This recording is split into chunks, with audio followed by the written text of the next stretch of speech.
ఇవాళ మా వారితో తిట్టించుకునేదాన్ని, కానీ కీర దోసకాయ పచ్చడి వల్ల తిట్లయితే తప్పించుకున్నాను. ఎలా అనుకుంటున్నారా? మార్నింగ్ బ్రేక్‌ఫాస్ట్ ఇడ్లీలోకి, దోసలోకి కానీ ఎప్పుడు పల్లి పచ్చడి చేస్తాను.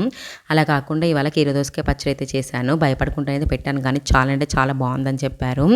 పచ్చడి బాగుంది కాబట్టి సరిపోయింది, లేకపోతే తిట్లయితే తిట్టేవారు. నేను కూడా వేడి వేడి అన్నంలోకి పచ్చడి నెయ్యి వేసుకొని అయితే తిన్నాను. సూపర్ అంటే సూపర్ టేస్టీగా ఉందండి. పిల్లలు కూడా చాలా ఇష్టంగా తిన్నారు. లేట్ చేయకుండా ప్రాసెస్లోకి అయితే వెళ్ళిపోదాము. స్టవ్ వెలిగించి కడాయి పెట్టేసి 1 టేబుల్ స్పూన్ ఆయిల్ వేసుకొని పల్లీలు, శనగపప్పు ఫ్రై అయిన తర్వాత పచ్చిమిర్చి, జీలకర్ర, ధనియాలు, కరివేపాకు వేసుకొని ఫ్రై చేసుకొని ఒక ప్లేట్లోకి తీసుకొని పక్కన ఉంచుకోవాలి.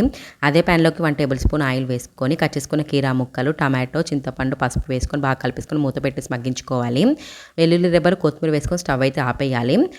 ఈ పచ్చడి అన్నీ వేసేసి మిక్సీ పట్టుకున్న తర్వాత తాలింపు కోసం 1 టేబుల్ స్పూన్ ఆయిల్ వేసుకొని ఆవాలు, జీలకర్ర, పచ్చిమిర్చి, ఎండుమిర్చి ఫ్రై అయ్యాక పచ్చడిలో తాలింపు వేసుకోవడమే. ఎంతో టేస్టీగా ఉండే కీర దోసకాయ పచ్చడి అయితే రెడీ అయిపోయిందండి. చాలా బాగుంటుంది. మీరు కూడా ట్రై చేయండి. వీడియో నచ్చితే లైక్ చేయండి.